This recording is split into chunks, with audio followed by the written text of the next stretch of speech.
Hey there, Wargamers, Just and Painter here, and today we're going to talk about the Mad Cat.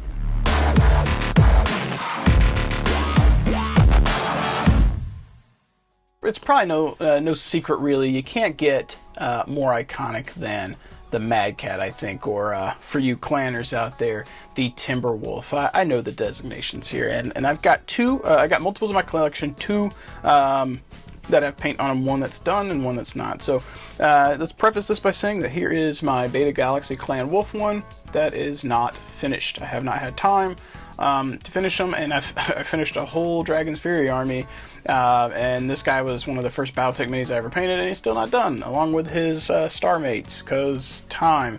I did not budget well, and these guys I've spent more premium time on than my Dragon's Fury stuff, lots of edge highlights, which I think in the future is not going to happen. I think I'll cherry pick models that I want to do edge highlights on and extreme detail, and it won't be these, or they won't all be like to this level. They'll look good, but this bogs me down, and those Dragon's Fury mechs look so good for the time invested that I think I can get stuff pumped out and on the tabletop, and I can reserve my premium hand time like I'm currently doing on this guy right here for Robert from Fortress Games and Miniatures, painting the Savage Wolf for him. This is more of a premium mech paint compared to the Dragon's Fury stuff that I showed recently. Painting this up for him. Hopefully you guys will see more of this in the future when he's done. But anyways, I digress.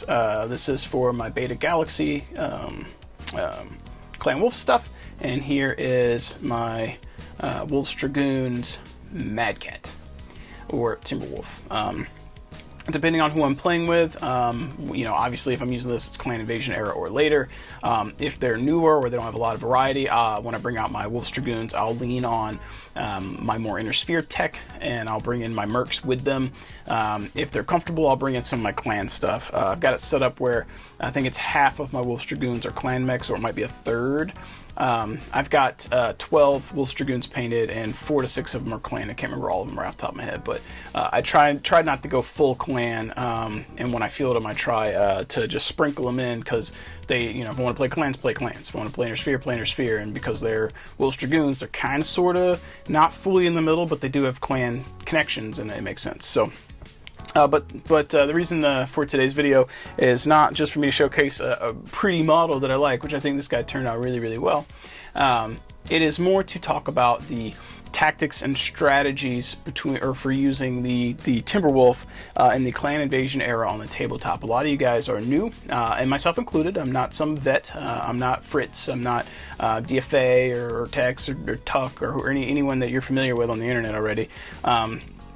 I'd lump myself in somewhere with like Ash from Guerrilla Miniature Games in terms of how much I know about the tabletop game for this, and he probably knows more because he's played more games, but bear with me. I want to talk about what I like with this and what I do, and perhaps for you guys who are new, that are just now jumping in, or finally getting your Wave 2 stuff, or your Wave 1 and Wave 2 stuff all at the same time, this video might be for you. So when I play with the Timberwolf here, there's one variant in particular that I like to field, and that is the Mad Cat H. And that particular variant with pilot skill 4 is coming in at 59 points. Now he's Team M2, which is great. Being able to move this guy 10 inches and have a target movement modifier of 2 is fantastic. It's one of the benefits of the Clan tech. Their heavies are particularly hard to hit. Their mediums and lights get even more bananas, but the difference between a Team M1 on average for the Inner Sphere to the Team M2 for the Mad Cat, or Team M2 for the majority of the Clan heavy Omnis is huge. That one point's huge, and then if you're leveraging cover and getting that to a 3 modifier is pretty excellent. It's pretty excellent. So with this particular variant for the Mad Cat, we're rocking short range damage of a 6, medium range of a 6, long range of a 4, overheat value of 1. So at short medium, he can pump that damage to 7. And now there are other variants of the Timberwolf that have higher damage at different range bands. This is the one I like, and we'll get into that. Now he's also got 12 life, no slouch. And if I play him, I usually bump his pilot skill, because he's usually like leading my Dragoons. I bump him to pilot skill 3 or 2, depending depending on what I'm doing. I also have a direwolf that I drop with them, and the direwolf, if I'm only running one pilot skill 2, we usually run limits. We'll use like one pilot skill 2 for the game, or gunnery skill, and then a handful of 3s, and the rest are 4s, just so it's not all just like massive pointed, uber mechs, which can be, dealt with, but some mechs just are more brutal than others. So we do try and have limitations and have fun. So depending on limitations, he's coming in at pilot skill 2 or 3 for me, which adjusts his points. So plus or minus 59 is his point total base. The overheat 1 is pretty nice, as I said. Gets his damage output from a 7 or 6 to a 7 at short and medium, which is really, really useful in my opinion. When you need it to be. But the big thing with him is, like other clan mechs, he has Omni, so he can tote around some battle armor if you've got it. So if you're playing clanners, I'm not sure if Wolf Dragoons get it, I haven't looked, but if you're playing clanners, you can grab some of your handy dandy battle armor points that you got with your box, and you can use those, and you can march him down the field. They jump off and they do little power claws and kill stuff. So that's pretty helpful.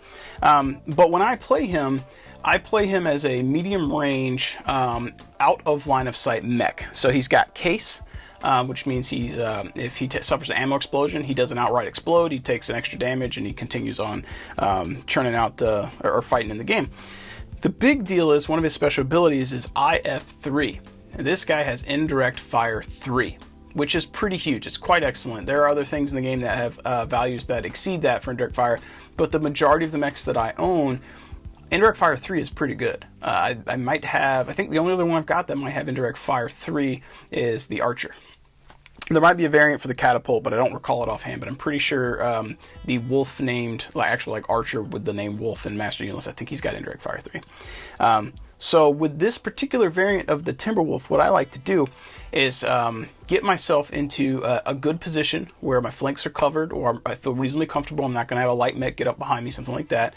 And I will post myself behind trees, behind buildings, behind some form of hard cover, so people can't see me if I'm worried about getting shot. And let's be honest, if you drop a Timberwolf on the table that is gunnery skill 2 or 3, it's going to generate some hate.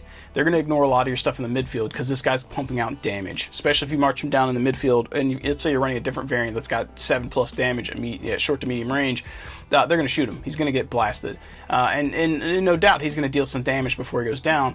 But if you're playing a 350 point game and this guy's coming in at pilot skill 2, so he's probably like 70-something points, that's a huge hit, right? So using him as a mid-game mech, and what would be my mid-game? I mean, you don't engage immediately with him, and by engage I mean you don't run down the field. You get to a point, a vantage point, and play him kind of like a sniper, and let your light mechs flank, let them spot for him, let your medium range mechs or the assault mechs, let them charge forward, do what they do, and draw attention, because you don't want him getting blasted. And that may not be clanner speak, but we ain't the clans. I'm playing him in Sphere, right? And even if you are playing as clans, there's still strategy to a tabletop game. You may follow Zellbriggen, you may not.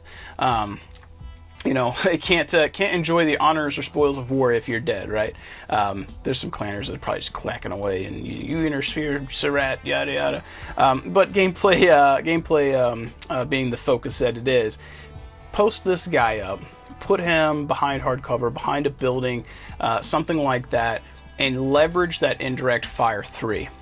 So now that's half what his normal damage is. Normally at medium range, which is where most of your fighting in the game is going to happen, most of it's at medium range. Some dudes will be at long, some will be at short. Your stuff at short is going to be late game when it gets there probably, so if your heavies or assaults get there, it's not at the beginning of the game, and it's going to be lights. They're going to get up because they move so quick. They can close that gap and get the short range quickly, right?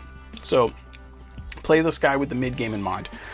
Let your short range, or not short range, your fast mech spot, and then let this guy rain down with Indirect Fire. Now, if there's a spot you can get where you think you're not going to draw a lot of hate, yeah, absolutely, get him out there, get that sniper vantage point, and just leverage that 6 to 7 dice. But when he's got 6 raw damage, and you're able to go into Indirect Fire mode and roll half of that, and not get shot back at, that's a win-win for sprinkling people with damage. As they kind of close the gap to you, right? And if you've got pilot skill 2 on them, when you fire indirect, you take a negative penalty for firing indirect.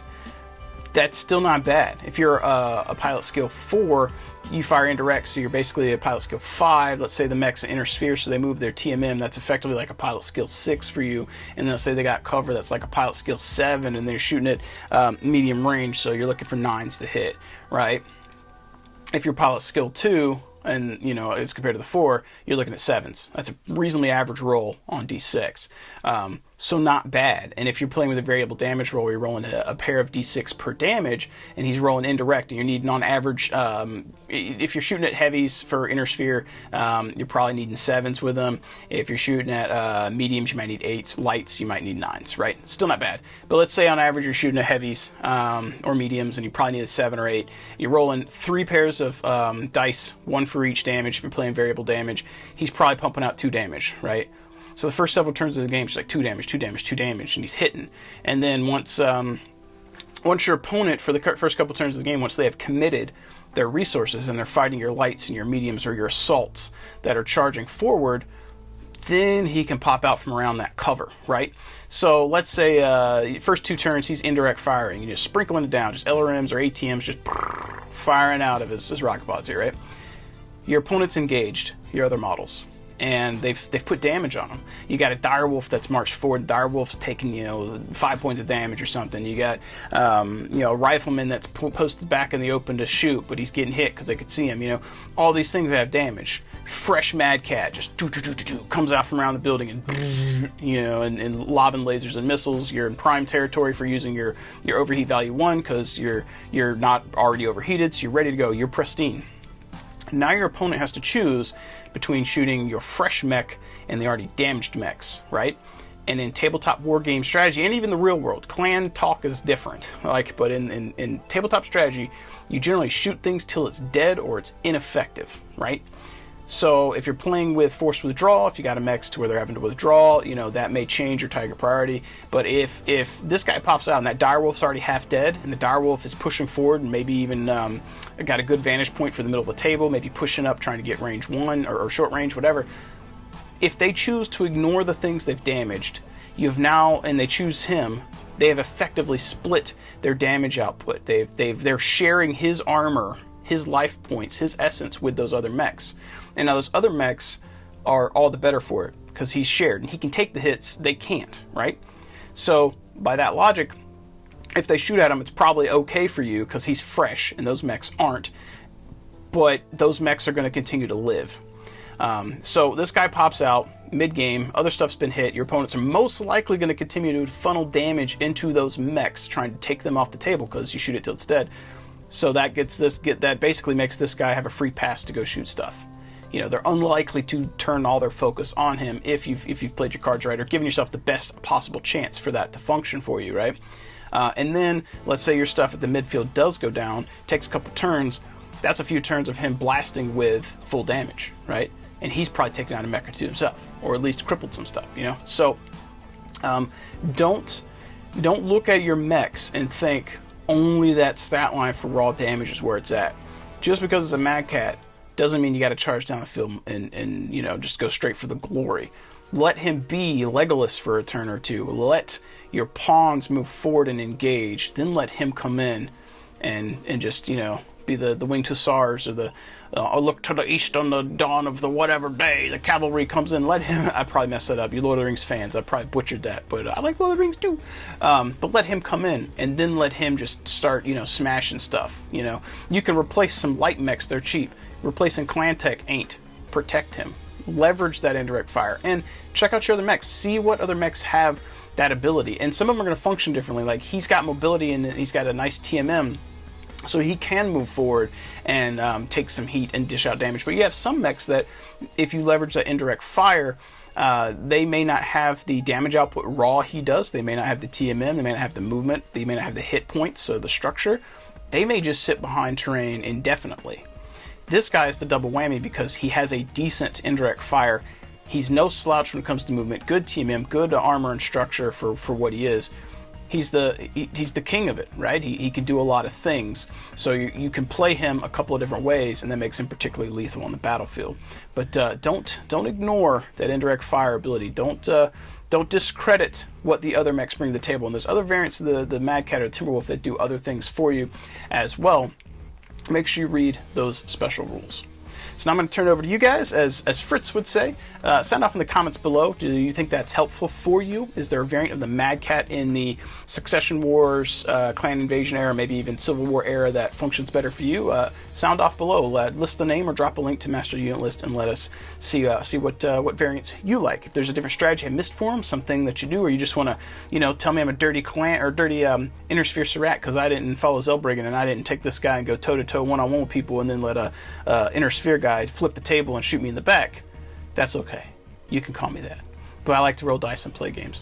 As always, guys, thank you guys for tuning in and hanging out with me today. If you enjoyed this video, please hit that like and that subscribe button. Let me know if you enjoyed it in the comments below. If you enjoy this paint scheme on this particular model and you want to get some paints of your own and do something similar, check out Monument Hobbies. They are a sponsor of what I do, both on Twitch, if I go back to streaming, and on YouTube here. And anything you see that I painted, 99% of the paints that I've utilized are Pro Acryl, and I supplement with a little bit of ink from Green Stuff World. If you're looking to pick up anything for Battletech, anything at all, check out Fortress Games and Miniatures. Helping support them supports me in that it helps keep a local shop's doors open, which means I've got a place to congregate and enjoy all things Battletech. As always, guys, I've had a blast sitting here rambling about something that I love. I hope you enjoyed hanging out with me today. Hope you guys have an awesome day, and I will catch you guys next time.